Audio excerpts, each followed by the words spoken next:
Boa noite, meus irmãos, graça e paz. É uma alegria nós estarmos aqui reunidos nessa noite para celebrar um culto ao Senhor e para adorar ao Deus da nossa salvação. É bom estarmos aqui nesse lugar. É bom estarmos na presença do nosso Deus. É bom sentir que Ele está aqui nesse lugar. E eu creio nisso não só porque eu sinto, mas porque a palavra que nós vamos ler nessa noite garante que onde estão 2 ou 3 reunidos em nome do Senhor, Ele está presente. Deus está presente porque Ele está em toda parte. Deus está presente porque nós sentimos que Ele está aqui. Deus está presente porque nós estamos aqui reunidos em nome dEle. Para este mês, aliás, para este ano, o pastor Nilson tem desafiado a nossa igreja a pensar sobre o tema que já foi lido aqui, lançando sobre ele toda a nossa ansiedade, porque Deus tem cuidado de nós. Você crê nisso? Você crê que Deus tem cuidado de nós? E tem conseguido lançar sobre ele toda a vossa ansiedade? Aí já é mais difícil. É muito difícil. Porque a ansiedade é um excesso de futuro. Depressão é um excesso de passado. A gente fica lembrando todo o percurso da nossa vida. Todas as coisas que vivemos consciente e inconscientemente. As lembranças, as escolhas, as decisões, o tempo que passou.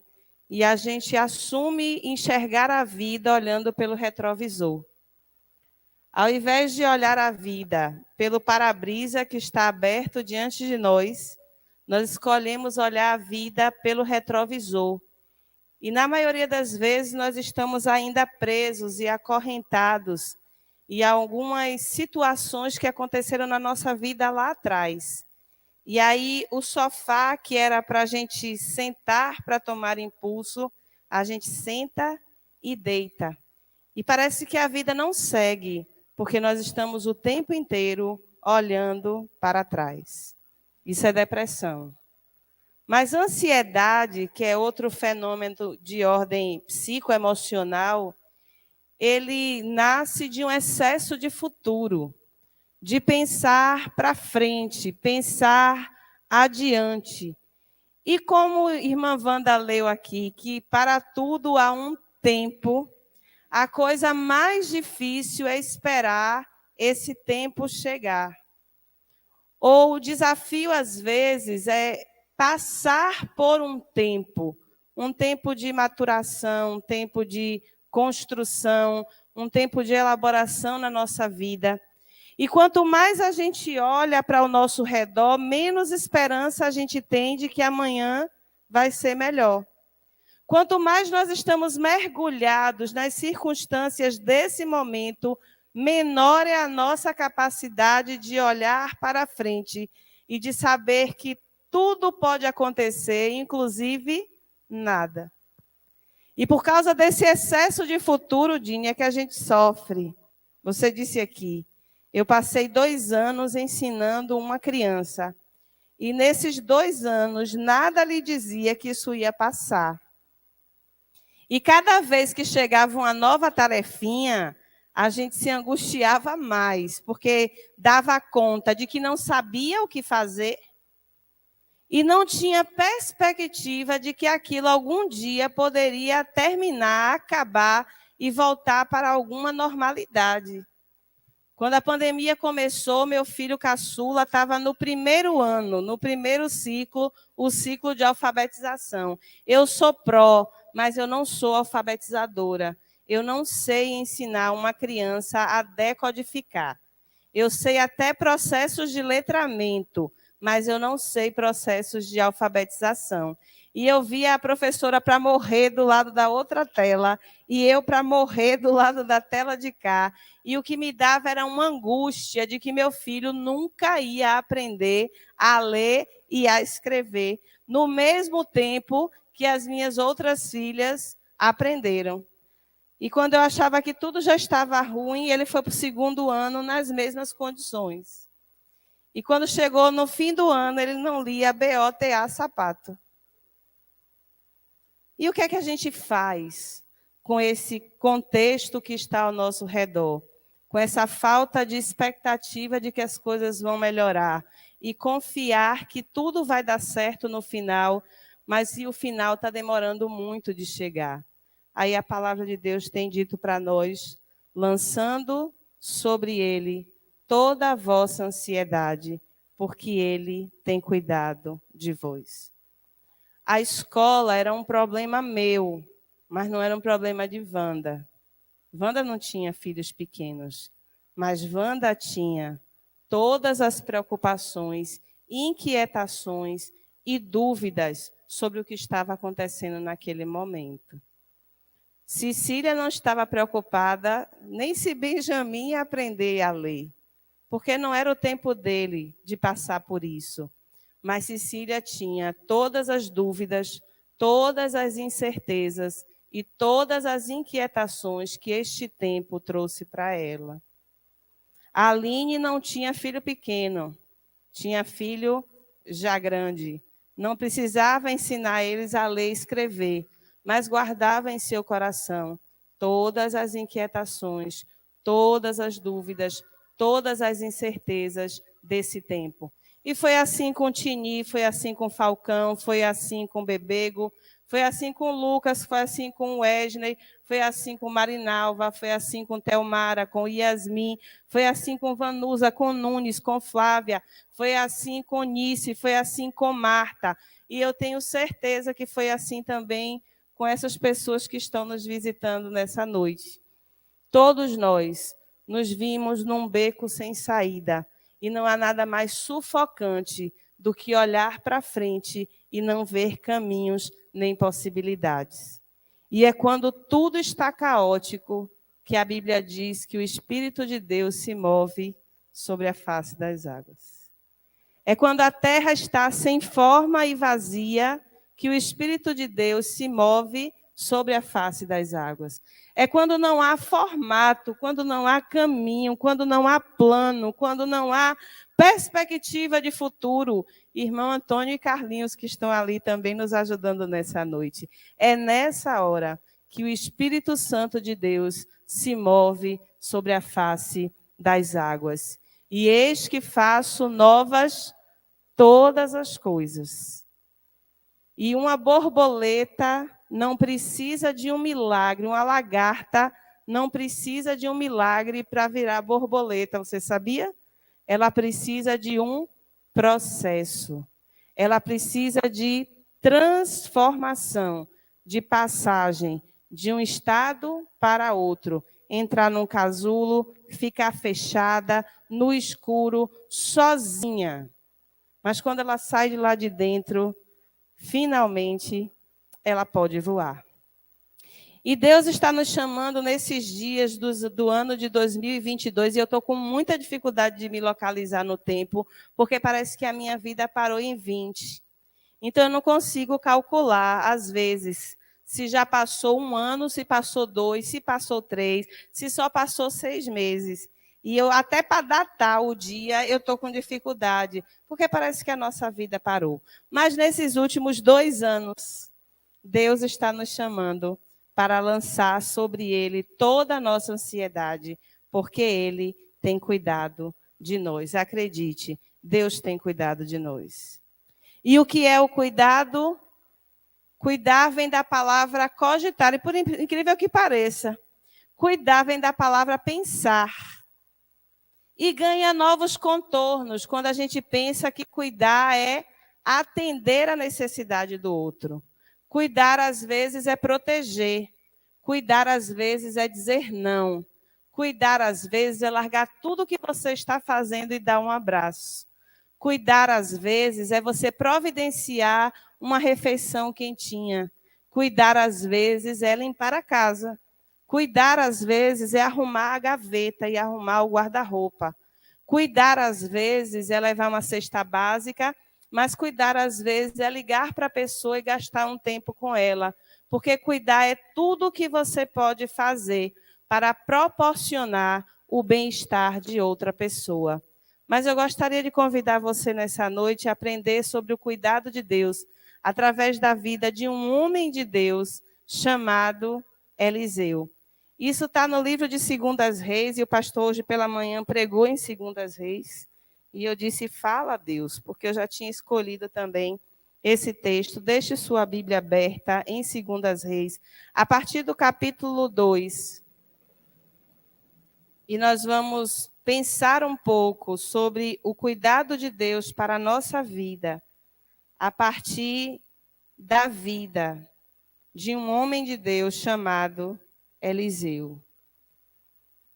2 Reis 2, a partir do verso 1, eu acho, viu, que eu vou ler até o 16 ou 15, aliás, até o 14. 15 mesmo, viu, Mimi? 2, de 1 a 15. Quando estava o Senhor para tomar Elias ao céu por um redemoinho, Elias partiu de Gilgal em companhia de Eliseu. E disse Elias a Eliseu, fica-te aqui, porque o Senhor me enviou a Betel. Respondeu Eliseu, tão certo como vive o Senhor e vive a tua alma, eu não te deixarei. E assim desceram a Betel. Então os discípulos dos profetas que estavam em Betel saíram ao encontro de Eliseu e lhe disseram, sabes que o Senhor hoje tomará o teu senhor, elevando-o por sobre a tua cabeça?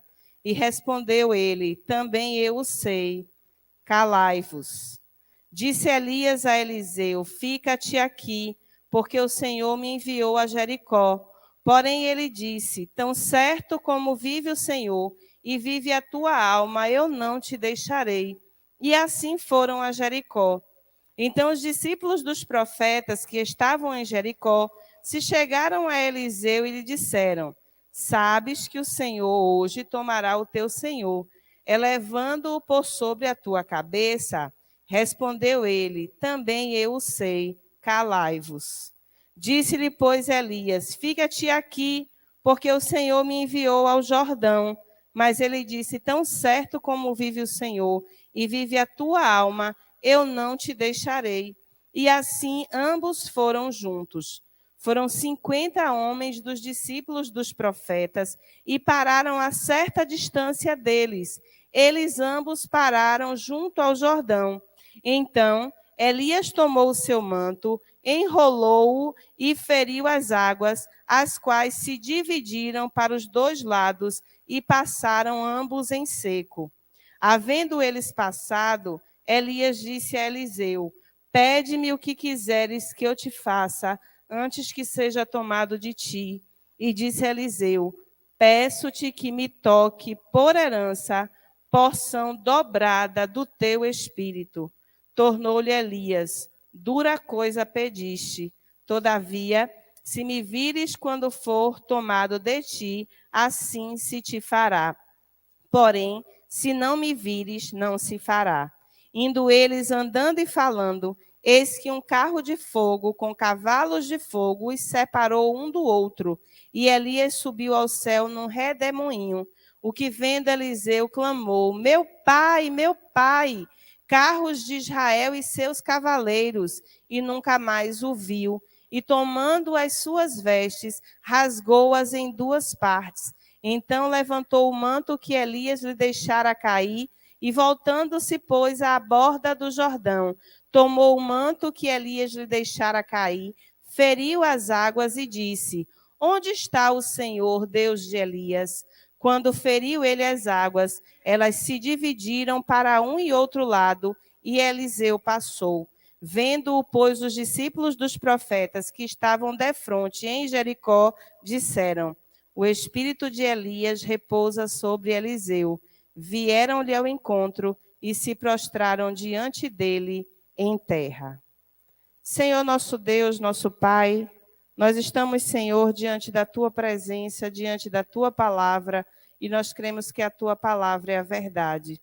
Por isso, Senhor, nesta hora, pela mediação do teu Espírito, ajuda-nos, ó Deus, a compreender aquilo que o Senhor tem para falar aos nossos corações, em nome do Senhor Jesus.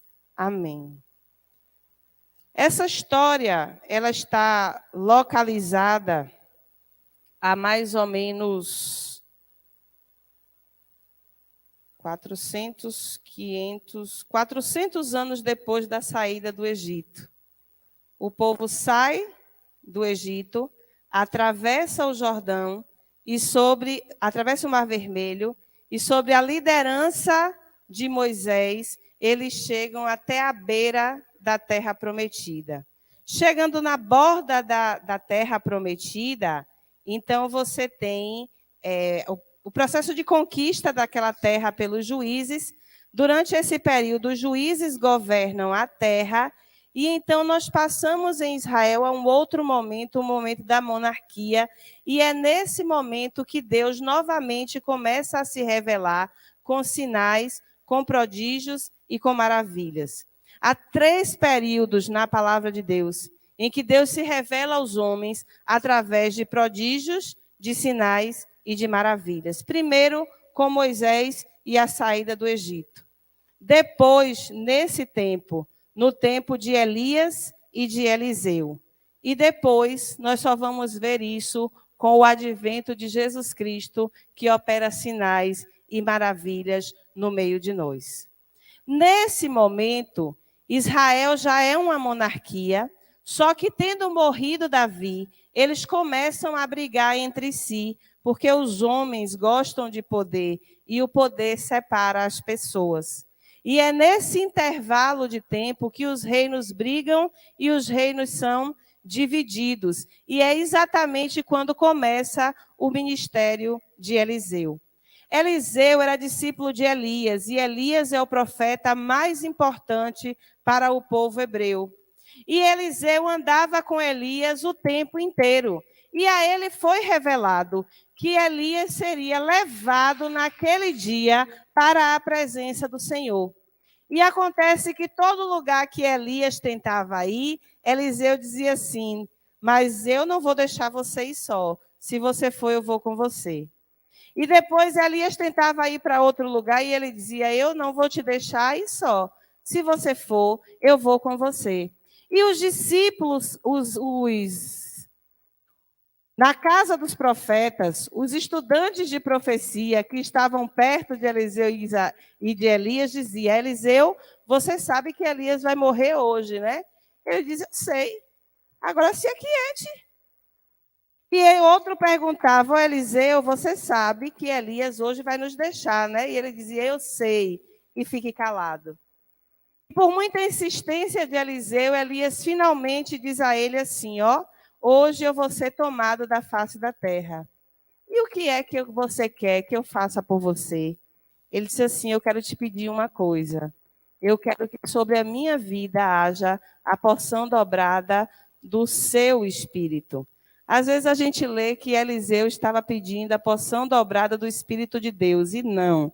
Ele estava pedindo a porção dobrada do Espírito de Elias. Se Elias já fazia sinais, se Elias já operava maravilhas, se Elias já fazia coisas extraordinárias, já fazia fogo descer do céu, já tinha cortado a cabeça dos adoradores de Baal, se Elias já tinha derrotado Acabe e Jezebel, eu não quero só ter o seu espírito, Elias, eu não quero só parecer com você, mas eu quero o dobro das coisas que você tem. Eu quero a porção dobrada do seu espírito. E acontece que quando Elias é elevado aos céus, Eliseu vê, e porque ele viu, ele sente que ele recebe, então, como herança, a porção dobrada do espírito de Elias. Tanto que ele pega a veste e parte a veste em 2. Era uma, ele transformou em 2. E ele tira Deus à prova. Ele diz assim: se eu passei para o outro lado do Jordão, através de um sinal e de uma maravilha que Elias operou, para eu voltar, eu também vou passar pelo meio do Jordão a pés secos. E aí, então, ele pega e diz assim: onde está o poder do Deus de Elias? e quando ele diz isso, o Jordão se abre, ele passa no meio, e todas as pessoas que estão ao seu redor conseguem, então, verificar na vida dele que Deus estava com ele e que sobre ele estava o espírito dobrado de Elias, a porção dobrada do espírito de Elias. Mas para que Eliseu recebeu o espírito dobrado daquele espírito que estava sobre Elias? Na sequência da história, nós vamos encontrar Eliseu sendo instrumento de Deus para cuidar do seu povo. Veja, Eliseu queria a porção dobrada do Espírito. Para quê? Para ser instrumento de Deus para cuidar do seu povo. Para que você deseja a porção dobrada do Espírito de Deus na sua vida? Se for para falar mais bonito do que os outros, parece que tem um equívoco. Se for para se sentir mais importante do que alguém, parece que tem alguma coisa errada. Se é para se destacar do meio das outras pessoas e parecer que é mais importante, também parece que é uma decisão errada de ser tomada. Porque Eliseu queria a porção dobrada do espírito de Elias para ser instrumento do reino de Deus para cuidar do seu povo. E sabe onde é que eu encontro isso? Na vida da comunidade. Eliseu vai para uma cidade e nessa cidade há um assentamento dos profetas que estudavam na escola de profetas de Elias. E o primeiro problema que vem para Eliseu tentar resolver é que nesse assentamento não tem água que sirva para o povo. A água que tem lá é uma água amarga. Então, os estudiosos da profecia vêm até Eliseu e dizem assim, aqui é o nosso assentamento, nós estamos nesse lugar, só que a água que tem aqui é uma água amarga. Como é que Deus vai fazer para cuidar da nossa comunidade? Como é que Deus vai fazer para resolver o problema da nossa cidade, do lugar onde nós estamos plantados? Então, Eliseu diz assim, me traga um prato com sal. E pega esse sal e joga na água. E diz o texto, a partir do capítulo 3, que até os dias de hoje, a água daquela cidade é uma água potável. Porque Deus cuida não só da pessoa, mas Ele cuida do nosso contexto. E quando eu ouço sobre isso, meu coração se tranquiliza. Sabe por quê? Porque a nossa história, o nosso cenário não é o melhor. Nós estamos enfrentando um tempo de pandemia e a pandemia sugere que há um problema global, que o mundo todo está envolvido nele. E a nossa percepção é de que se é tão grande o problema, será que Deus está olhando para Camaçari? Será que Deus está interessado em cuidar da nossa cidade? A partir do texto da palavra de Deus, eu posso concluir que Deus está interessado na nossa vida comunitária. E essa igreja precisa ser um instrumento do reino de Deus para cuidar desse lugar. Ela precisa ser o instrumento de revelação de Deus para o cuidado com a nossa comunidade. Minha gente, é muita gente desempregada. Eu nunca vi tanta gente no sinal pedindo comida para levar para casa. Eu nunca mais tinha visto em Camaçari tantas pessoas em situação de rua. Eu nunca mais tinha visto tanto maluco na rua. Quando eu digo maluco, é as pessoas, sim, que estão com problemas de saúde mental provocada por esse tempo. Eu estava andando na rua essa semana, Billy, o homem me parou, puxou meu braço e disse assim, eu não sou ladrão, não. Aí eu disse assim, não, mas eu não achei que o senhor era ladrão. Muito pelo contrário, eu achei que o senhor era um homem de bem. Sabe por que eu te parei? Para lhe perguntar, quem comprou esse vestido para você? E saiu andando. Aí, nesse mesmo dia, eu venho andando e para ali, perto do Maria Quitéria. Eu vou dizer a você, viu? Eu não tenho medo de você, não, viu? E eu assim, olhando ao redor, procurando o contexto. As pessoas estão emocionalmente doentes, a sua saúde mental comprometida por esse contexto de vida, de falta de esperança, de falta de futuro, de falta de cuidado, de falta de alegria, mas eu quero dizer que nós somos a Igreja de Jesus Cristo e nós somos um instrumento de Deus para cuidar da nossa cidade, para cuidar do nosso bairro, para cuidar deste contexto, porque foi a nós que o Senhor levantou com a porção dobrada do seu Espírito. Depois você pode dizer assim, então Deus só se preocupa com os problemas globais. Não, Deus não se preocupa só com os problemas globais. Deus se preocupa também individualmente com a vida das pessoas, porque está Eliseu no exercício do seu ministério e bate na porta dele uma mulher. E ela diz, meu Senhor, abre a porta, porque eu tenho um problema. E aí ele deixa ela entrar e ela diz assim, você sabe que meu marido era um homem temente a Deus. Mas você sabe também que no meio desse processo, meu marido morreu. E quando meu marido morreu, ele deixou a gente cheio de dívida.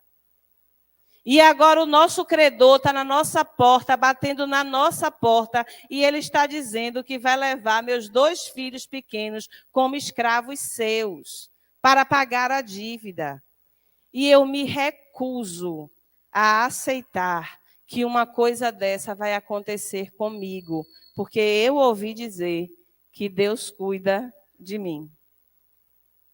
E Eliseu, então, com essa porção dobrada do Espírito, diz assim, o que é que você tem na sua casa? E a mulher diz, eu tenho um resto de azeite, e é tudo que eu tenho.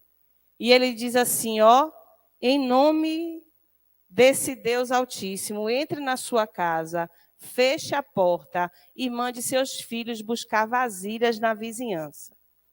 Tudo quanto lhe for de vasilha, traga para dentro de casa e com sua porta fechada, comece a despejar o azeite nas vasilhas.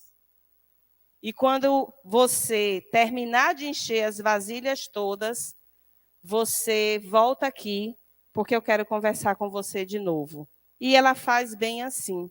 Ela volta para a sua casa, ela vai, fecha a porta, os filhos trazem a vasilha e, milagrosamente, enquanto tem vasilha, ela está derramando o azeite, as vasilhas estão enchendo e o azeite nunca acaba na botija. Quando a última vasilha está cheia, o azeite para de brotar. Ela volta, Eliseu, eu estou lá com as vasilhas todas cheias. Ele diz assim, venda o azeite, pague sua dívida, fique com seus 2 filhos e viva com eles do que lhe sobrou. Porque Deus não está só interessado em resolver os problemas comunitários. Deus está empenhado em cuidar de cada questão particular da nossa vida. Mas, Yuri, agora a gente, além de ter um problema na cidade, a gente tem um problema global. Estourou uma guerra lá na Ucrânia e me parece que tudo caminha para ser a 3ª Guerra Mundial. Eu não acredito que será a 3ª Guerra Mundial, mas eu acredito nos impactos disso para a nossa vida. E acredito que os senhores da guerra já estão posicionados para ganhar com isso. E acredito, sim, que as pessoas que estão ali naquele lugar, que não são pessoas, são contadas como coisas, elas estão sofrendo. Nós já temos mais de 100 civis mortos, pessoas que não tinham nada a ver com essa guerra dos poderosos. Mas você quer que eu lhe diga? O nosso Deus é um Deus de tanto cuidado, que Ele cuida de situações dessa natureza há muito tempo.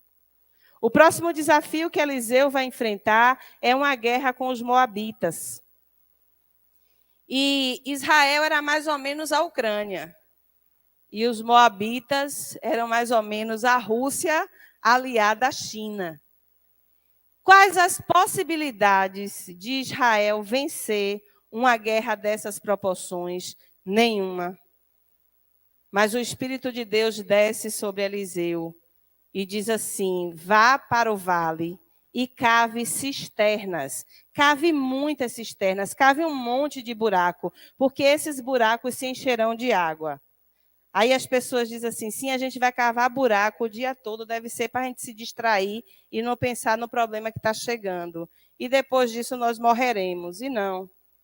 Eles cavam os buracos. Da noite para o dia, Deus faz com que uma enxurrada de água venha, cubra os buracos todos. Quando o exército dos moabitas chegam, o reflexo do sol sobre a água parecia sangue. E eles dizem assim, é sangue vivo. Se a gente já está no campo de batalha e o campo de batalha já está coberto de sangue, é porque eles são mais poderosos do que nós. E partem em fuga. Israel persegue os moabitas e derrota os moabitas e Deus entrega a vitória na mão do seu povo. Não importa o nosso tamanho e não importa o tamanho do nosso inimigo. Deus cuida de nós em todas as circunstâncias. Os problemas podem se agigantar diante de nós, tomar proporções que parecem que nós nunca mais vamos conseguir conter aquilo ali. Parece que nunca mais a gente vai conseguir pegar o problema e botar de volta dentro da caixinha, numa dimensão em que nós estejamos maiores do que ele. Mas não importa o tamanho do nosso problema, a dimensão ou a proporção que isso tome na nossa vida. O texto está nos dizendo que Deus cuida de nós, independente do tamanho do nosso problema. Deus cuida da nossa alegria e da nossa realização.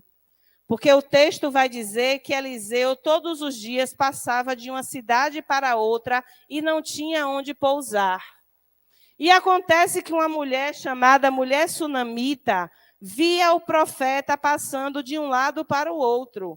Então ela propõe a seu marido, vamos fazer um quarto aqui na nossa casa. E quando o profeta estiver de passagem na nossa cidade, ele fica nesse quarto. A gente bota uma cama, uma mesa e uma cadeira. E enquanto ele estiver aqui, ele se acomoda aqui em casa. Depois ele vai embora. E esse cuidado foi tão extraordinário que Eliseu olhou para a vida daquela mulher e sabe o que ele disse? Ela não tem problema nenhum. Essa mulher não tem necessidade de nada. Me parece que ela não precisa de nada. Contudo, eu vou perguntar a Gease. Gease, você acha que a gente deve dar o quê de presente à mulher sunamita? Porque eu olho para a vida dela e não há nada que eu possa oferecer a ela para acrescentar as bênçãos que ela já tem. Ela não precisa que eu fale com o rei, ela não precisa que eu fale com o governador, ela não precisa de nada material. Aí Gease diz assim, sabe o que eu observo? Que ela não tem filho. E que o marido dela já está numa idade bastante avançada. Aí ele diz assim, rapaz, e não é mesmo? E não é verdade? E uma mulher viúva em Israel, né? Sem filho, sem marido e nada, é a mesma coisa. Aí ele olha para ela e diz assim, no próximo ano, nesse mesmo período, você vai estar com um filho nos braços. Aí ela diz assim, não mexa com minhas emoções, não brinque comigo. Você agora tocou na minha ferida, tocou na minha falta. Aí ele disse, não estou brincando não. Ano que vem, pode contar, nesse mesmo tempo, você vai estar com um filho nos braços. E ele volta e ela está como? Com um filho nos braços. Acontece que o menino cresce e vai para o campo. E está lá conversando com o pai, brincando, correndo, sente uma dor de cabeça. O pai leva o menino de volta para a mãe e ela abraça o menino no colo e vê que o menino morreu. Sabe o que é que ela faz? Ela deixa o menino no quarto, deitado na cama, e diz ao marido, eu quero o melhor carro que você tiver aí agora. Me dê um jumento, porque eu vou correr e vou atrás do homem de Deus. Eu fico pensando que minha avó passou por isso, que é de minha bisa, né? Minha avó Luci. Meu tio Jorge morreu a caminho do hospital, ele tinha 9 meses. Minha bisa, dona Cecília, minha avó Sinu, pegou o menino e segurou. E foi com ela e minha avó corria porque queria chegar no hospital para dar socorro. Mas minha avó Sinu já sabia que o menino estava morto. E andaram o caminho todo e minha avó Sinu como se não tivesse acontecido ainda. E aí, quando chegou lá no hospital, o médico disse que meu tio Jorge estava morto. É o mesmo caso dessa mulher. Ela pega o menino e sabe que ele morreu. e pega o menino e deixa lá no quarto. E sai correndo atrás do profeta. E diz assim, que Eliseu viu a mulher correndo e diz assim a Geazi, o que será que ela está precisando? Vai lá falar com ela. E Geazi diz, oi, sunamita, Eliseu está perguntando, não quero falar com você não, eu só aceito falar com ele. E vai, e corre, vai para onde ele está e diz assim, ó, eu não te pedi nada. Minha vida estava ótima, mesmo eu sabendo que não tinha filho. Mas agora que você me deu, eu também não quero perder. Dê seu jeito. E sabe o que é que ele faz? Pega o cajado dele e diz, Geazi, vá na frente e bote o cajado em cima do menino enquanto o corpo ainda está quente. E Geazi chega, bota o cajado e o menino, nada. Ele chega em seguida, ele entra no quarto, ele ora e o menino, nada. Mas Deus cuida tanto de nós, que Deus inspira Eliseu a deitar sobre o menino e orar.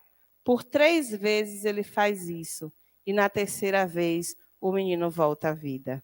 Deus cuida do todo, Deus cuida do entorno, mas Deus cuida de cada detalhe da nossa vida. E Deus cuida das pessoas que a gente ama. Sabe por quê? Porque o próximo episódio que Eliseu vai viver é a cura de Naamã. Uma menina foi levada cativa, escrava, ela estava nas piores condições de vida. Mas mesmo estando nesse contexto, ela não esqueceu que havia Deus em Israel. E o seu Senhor sofria de lepra, uma lepra incurável, doença incurável naquele tempo. E ela disse assim, se ele fosse em Israel e conhecesse o homem de Deus que tem lá, ele ia ficar curado. Mas sabe por que ela disse isso? Porque ela gostava da sua senhora. Então, Deus não só cuida de nós, como Ele cuida das outras pessoas a quem nós amamos. E Naamã vai. E Naamã vai todo recomendado, paramentado de dinheiro, de roupa nova, e oferece 1001 coisas para Eliseu. Eliseu nem sai para falar com ele. Só diz assim, ó, tome um banho no Rio Jordão. Mergulhe lá 7 vezes e a cura vai chegar para a sua vida. E ele diz assim, eu vou deitar nesse esgoto. Lá na minha terra tem rios muito maiores, muito melhores, muito mais limpos. E aí tem sempre um filho de Deus que chama alguém para a razão, né? Aí um dos servos dele diz assim, mas rapaz, se ele te pedisse para fazer outra coisa, você não faria?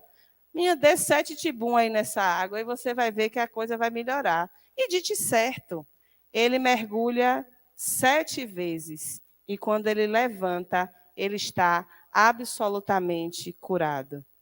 Mas só que o texto segue nas suas narrativas e, por incrível que pareça, Eliseu, esse homem que cuidava de tantas pessoas, que era instrumento de Deus para cuidar de outras pessoas, caiu em enfermidade e morreu.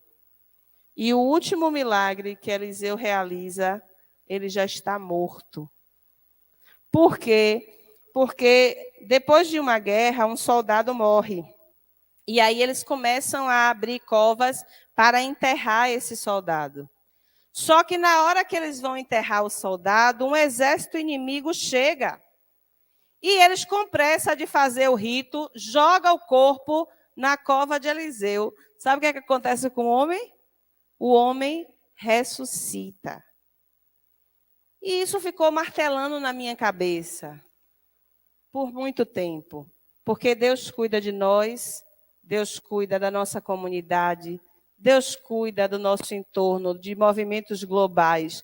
Deus cuida da individualidade de cada pessoa, Deus cuida das pessoas que a gente ama, mas quem cuida de quem cuida?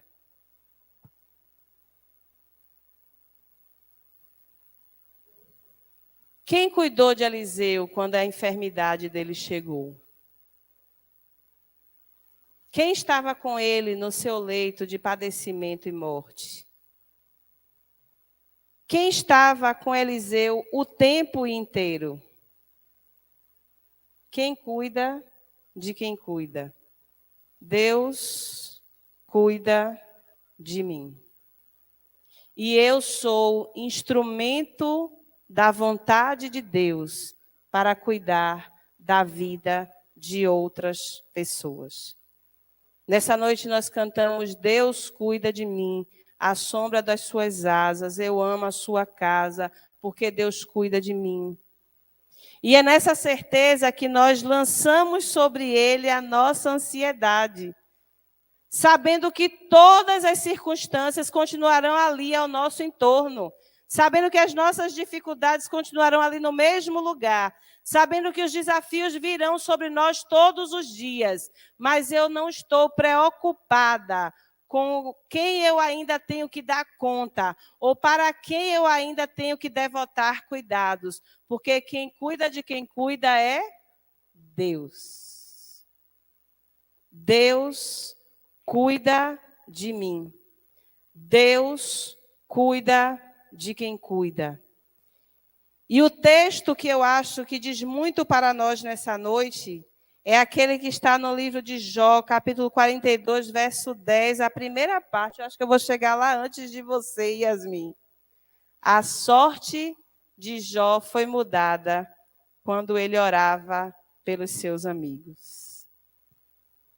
A sorte de Jó, o drama de Jó, a condição de Jó, a situação de Jó foi mudada e o Senhor virou o cativeiro de Jó quando ele orava pelos seus amigos. Enquanto eu estiver concentrada nos meus problemas, enquanto eu estiver dedicada a só me lamentar pelo que está acontecendo comigo, é provável que algumas coisas aconteçam, mas é provável que o melhor de Deus não chegue para a minha vida. Porque sabe quando é que Deus cuida de mim? Quando eu estou cuidando dos filhos de Deus que chegam para a minha vida. Quando eu estou cuidando das coisas de Deus. Quando eu estou dedicando a minha vida a cuidar daqueles a quem Deus ama. E a sorte de Jó foi mudada quando ele orava pelos seus amigos. Problemas eu tenho, Ariana tem, Wanda tem, Samuquinha tem, Stephanie tem. Problemas Cristiane tem, Marta tem, Falcão tem, Tini tem. Problemas todos nós temos. Problemas reais, problemas imensos e problemas de difíceis soluções. Quem cuida de quem cuida? Deus cuida de mim. E é muito claro na palavra de Deus que o Senhor muda a minha sorte quando eu estou cuidando das pessoas que Ele confia na minha vida. Quando é que a sua sorte é mudada, Cecília? Quando você está cuidando dessa família que Deus colocou na sua mão. Quando é, Vanusa, que a sua sorte é mudada? Quando você olha para o seu entorno e não vê possibilidades, mas você está cuidando de tudo aquilo que Deus fez chegar até você. E quem cuida de quem cuida? O Deus Todo-Poderoso que está sobre a nossa vida. Que nós possamos, com a vida de Eliseu, nos inspirar a cuidar da nossa comunidade, cuidar da nossa igreja, cuidar da nossa família, cuidar das pessoas a quem amamos e até cuidar das pessoas que quem a gente ama, ama. Sem perder de vista que quem cuida de quem cuida é Deus e Ele tem cuidado de nós. Que Deus nos abençoe.